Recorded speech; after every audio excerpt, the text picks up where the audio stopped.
নাহিদের বোলিং তোপে হার দিয়ে সিলেটের বিপিএল শুরু।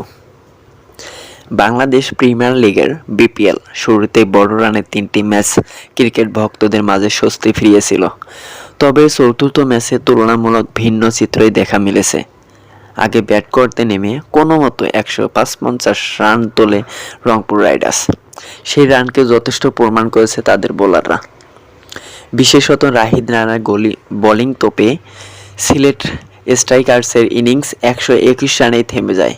ফলে 36 রানের বড় রান রেটে জিতেছে রংপুর। এ নিয়ে আসরে নিজেদের দুটি ম্যাচেই জিতেছে নুরুল হাসান সোহানের দলটি।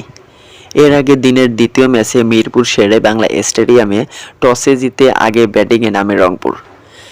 শুরুতে দ্রুত উইকেট হারালেও তারা অধিনায়ক সোহানের 41 এবং ইখতিয়ার আহমেদের 47 রানে ভর করে